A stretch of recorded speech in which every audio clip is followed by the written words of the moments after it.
I thought I had buried my past the day I left home with nothing but a torn backpack. I never planned to return, not for birthdays, not for holidays, not even for her funeral. But grief has a way of unlocking doors you swore you'd sealed forever. And when I walked back into that old house in Nanaimo, I found something I never expected: a wooden box filled with letters my father never sent. I grew up in a wooden house tucked into the forest on the edge of Nanaimo, British Columbia. It looked peaceful on the outside, with tall cedar trees lining the gravel driveway and the sound of rain tapping on the roof most days. But inside, it held my worst memories. My father was a storm, unpredictable, loud, angry. My mother was the eye of that storm, quiet, composed, always trying to keep the winds from blowing too hard. People in town said we were the perfect family. They never saw the way I flinched when keys jangled by the door. I remember the first time he hit me. I was 7. I had spilled a glass of milk on the kitchen table, just as the rain started to pour outside. Without warning, he slapped me so hard I fell off my chair. My mother didn't say a word. She just cleaned up the milk, helped me up, and whispered, "You shouldn't make him angry." That became her refrain, like a lullaby twisted into a warning. "You shouldn't make him angry." I heard it when I asked too many questions, when I cried too loud, when I came home with a B instead of an A. From that moment, I learned 3 things. Silence keeps you safe. Perfection keeps you invisible. Everything is probably your fault. At dinner, I watched the mashed potatoes instead of faces. I memorized how long it took to chew each bite. I noticed how my mother flinched before I did. Sometimes, I hid in the coat closet with my knees pulled to my chest, listening to him pace the floors. I would count backwards from 100 until the thudding stopped, until the house quieted down, like a bear crawling back to hibernation. One night, I remember hearing laughter outside, a group of kids chasing each other down the road on their bikes. The kind of wild, thoughtless laughter that only exists when you feel safe. I pressed my forehead against the cold window pane and wished I were someone else, anyone else. My mother loved me in her own way. She brushed my hair in the mornings, packed my lunch, signed my permission slips, but she never stood up for me, never got between him and me. And after a while, I stopped expecting her to. At school, I was the quiet girl with the neat handwriting. I always had my homework done. I never went to sleepovers. I was terrified someone would find out what home looked like. I didn't dream of running away to something better. I just dreamed of not being there anymore. I didn't want to be saved. I wanted to disappear. I left on my 18th birthday with nothing but a torn backpack, a second-hand duffel bag, and a one-way bus ticket to Vancouver.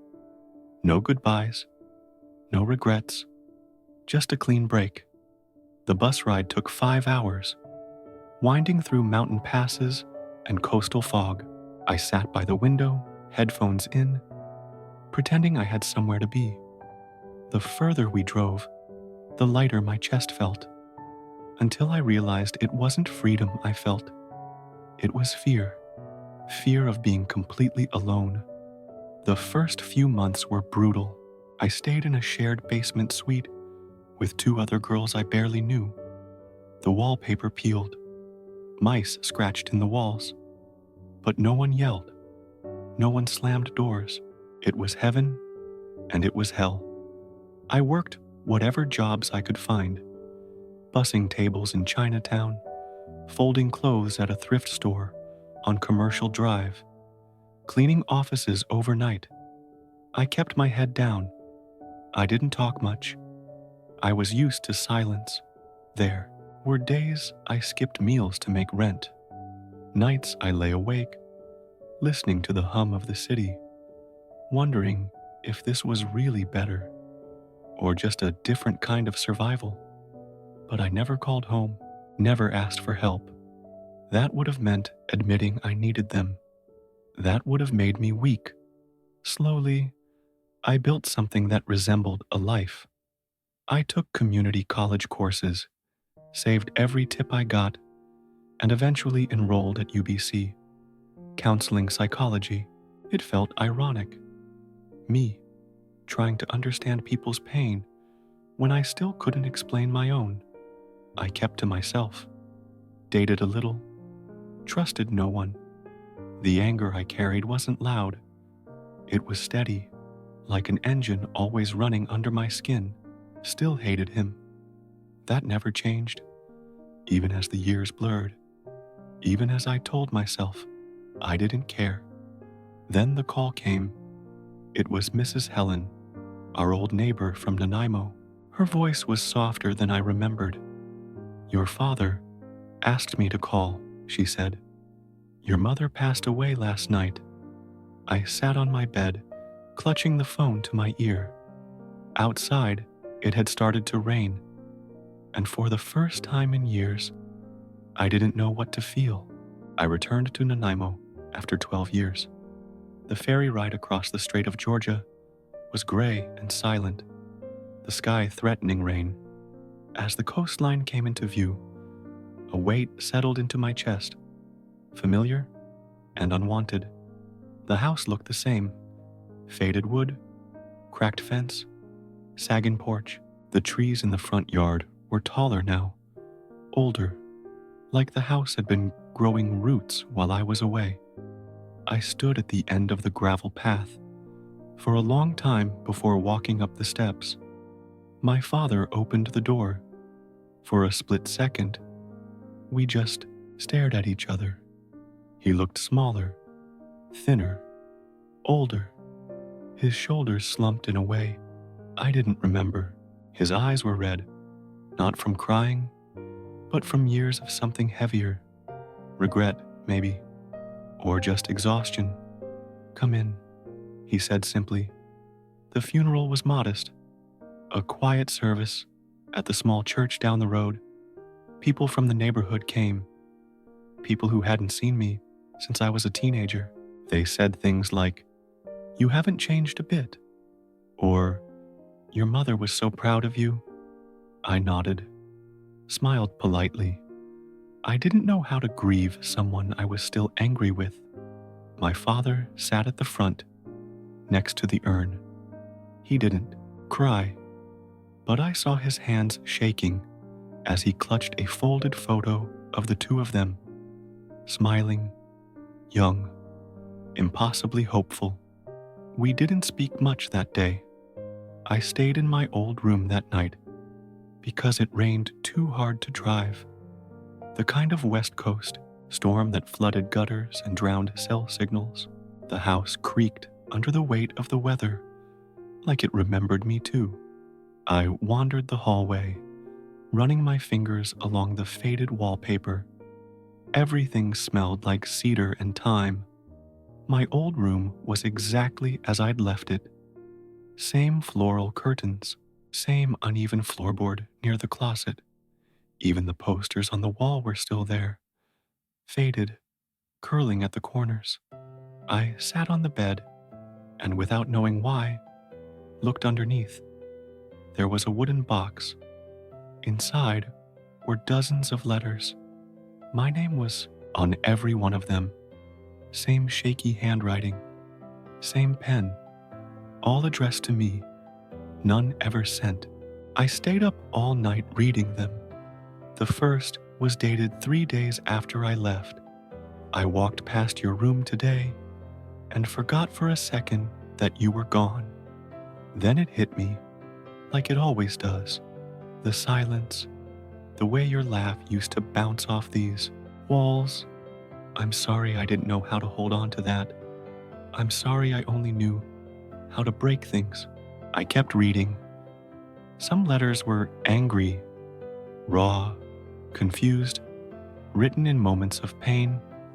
Why did you leave like that? You didn't even look back.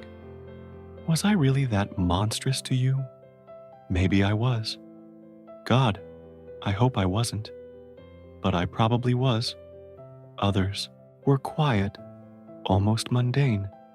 I saw a heron today by the river.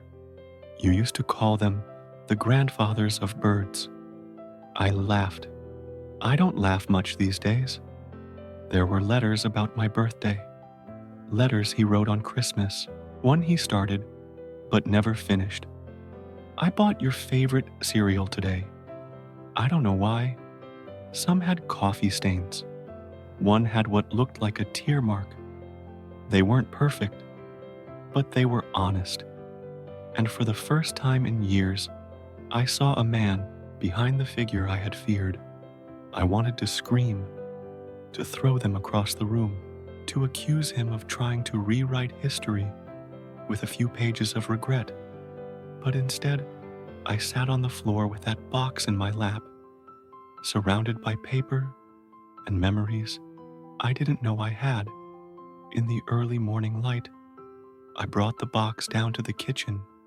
My father was already awake, sitting by the window, coffee in hand. The rain had slowed. When he saw the box, his hands tensed. I wasn't going to show you those, he said. I thought you didn't want anything from me. I didn't, I said. But I read them. He nodded. Just once. His eyes didn't leave the rain-streaked window.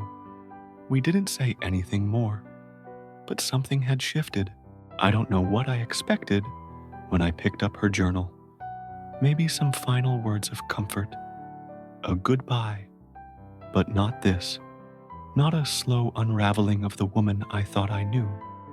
As I read, something broke loose inside me.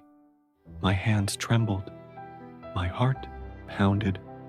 By the time I reached the last few entries, I couldn't breathe. I stumbled back from the vanity like I'd touched something burning. I threw the journal across the room. It hit the closet door with a dull thud and landed face down. I sank to the floor and screamed. The kind of scream you bury for years. A sound that came from the version of me who had stood silent for too long, who had swallowed her own voice to survive. He punched the carpet. I wept until my body curled inward, fists clenched against my chest. And then, just like that, I remembered something. It was late spring. I must have been 6. I had caught a fever and couldn't sleep.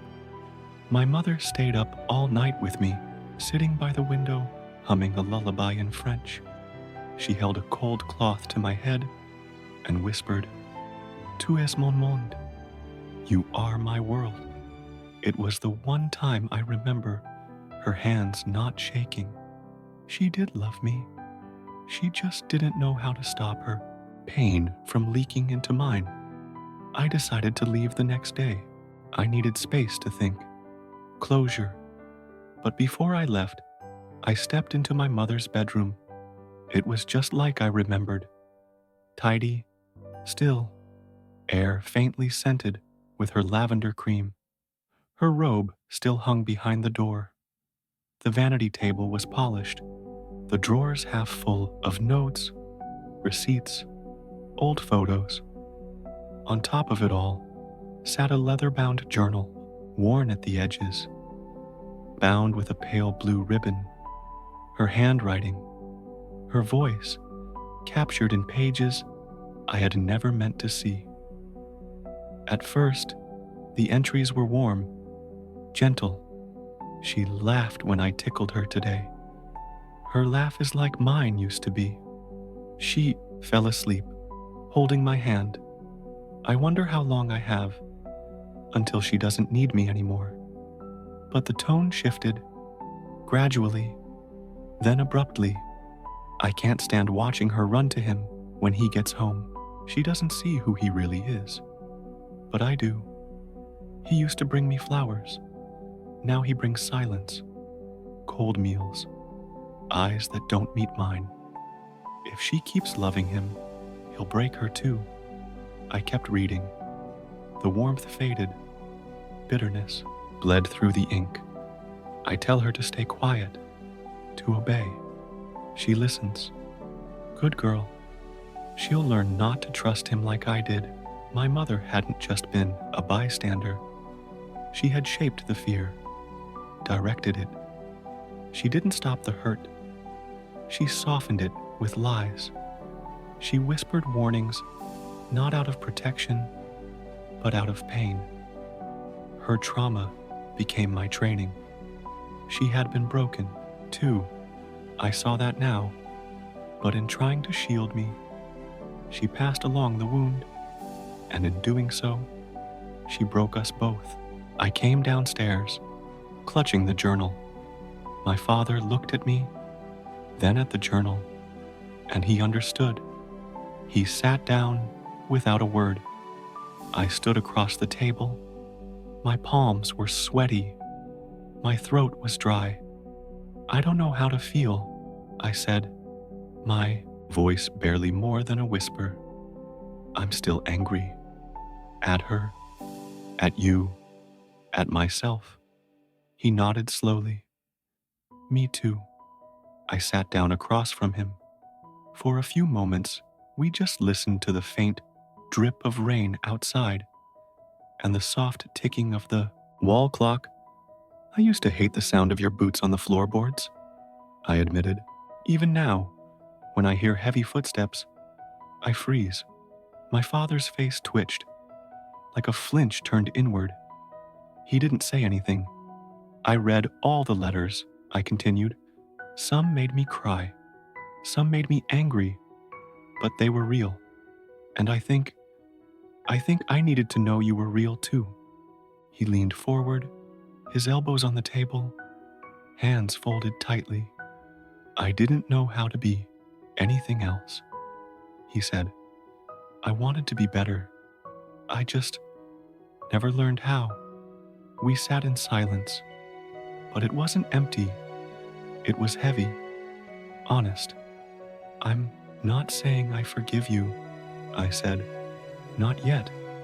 I wouldn't ask you to, he replied. Outside, the fog was lifting. The light changed just slightly. Then, without fully deciding to, I stepped around the table. He looked up as I moved closer, uncertain. I reached out and wrapped my arms around his shoulders. His body tensed. Then slowly, cautiously, he hugged me back. His hands trembled. His breath hitched. And for the first time in my life, I didn't pull away. I stayed. I didn't stay much longer. The air smelled like pine and wet earth when I packed my bags. A flicker of warmth touched my chest as I stood on the porch one last time, watching the early light filter through the mist-covered cedars. Before I left, I walked down to the edge of the yard. There, beneath the largest tree, the one I used to climb, I buried a copy of the final chapter I'd written, just a printout, folded 3 times, no envelope, a letter, finally sent. Back in Vancouver, I tried to go back to normal, but something had shifted. I found myself walking more, sitting in cafes longer, watching people's faces, not to analyze them, but to see them, to witness the quiet ache we all carry. I started writing again, not in my journal, but in a manuscript, a book about fathers and daughters, about silence, about the damage we inherit, and the healing we choose. I named it The Letters My Father Never Sent. At first, I didn't think I'd finish it, but I kept going. Every chapter felt like opening an old bruise and cleaning it properly this time. One afternoon, while sipping a dark roast from JJ Bean and watching buses go by on Main Street, I realized I was no longer writing to remember. I was writing to release. Weeks later, a young woman emailed me. She had read a blog post I had shared, an excerpt from the book. She wrote, "I think I've been carrying letters too, ones I never wrote. Thank you for showing me what to do with them." I sat with that email for a long time. Then I cried, the kind of cry that doesn't come from sadness, but from finally being seen. A year after the funeral, I went back to Nanaimo, not for long, just a weekend. My father and I had lunch by the harbor. We didn't talk about the past. We didn't need to. Sometimes healing isn't in the words, it's in the showing up. As we sat on the bench, a heron flew low over the water, its wing slow and wide. I remembered what I used to call them as a kid, the grandfathers of birds. My father saw it too, and for a brief moment, we smiled at the same thing. Maybe no one will read my book. Maybe it won't matter. But I wrote it for that girl I used to be. The one who thought pain was permanent. The one who never believed in softness. And writing it, word by word, chapter by chapter, was the moment I knew I wasn't forgiving my father or my mother. I was finally forgiving myself. I didn't stay much longer. The air smelled like pine and wet earth when I packed my bags. A flicker of warmth touched my chest as I stood on the porch one last time, watching the early light filter through the mist-covered cedars. Back in Vancouver, I tried to go back to normal, but something had shifted. I found myself walking more, sitting in cafes longer, watching people's faces, not to analyze them, but to see them, to witness the quiet ache we all carry. I started writing again, not in my journal, but in a manuscript, a book about fathers and daughters, about silence, about the damage we inherit, and the healing we choose. I named it The Letters My Father Never Sent. At first, I didn't think I'd finish it, but I kept going. Every chapter felt like opening an old bruise and cleaning it properly this time. One afternoon, while sipping a dark roast from JJ Bean and watching buses go by on Main Street, I realized I was no longer writing to remember, was writing to release. Weeks later, a young woman emailed me. She had read a blog post I had shared, an excerpt from the book. She wrote, "I think I've been carrying letters too, ones I never wrote. Thank you for showing me what to do with them." I sat with that email for a long time. Then I cried, the kind of cry that doesn't come from sadness, but from finally being seen. A year after the funeral, I went back to Nanaimo. Not for long, just a weekend. My father and I had lunch by the harbor. We didn't talk about the past. We didn't need to. Sometimes healing isn't in the words. It's in the showing up. Maybe no one will read my book. Maybe it won't matter. But I wrote it for that girl I used to be. The one who thought pain was permanent. The one who never believed in softness. And writing it, word by word, chapter by chapter, was the moment I knew I wasn't forgiving my father or my mother. I was finally forgiving myself. If this story touched something in you, let us know in the comments, or simply take a deep breath and hold someone a little closer tonight. Silent wounds, stories, where healing begins with truth.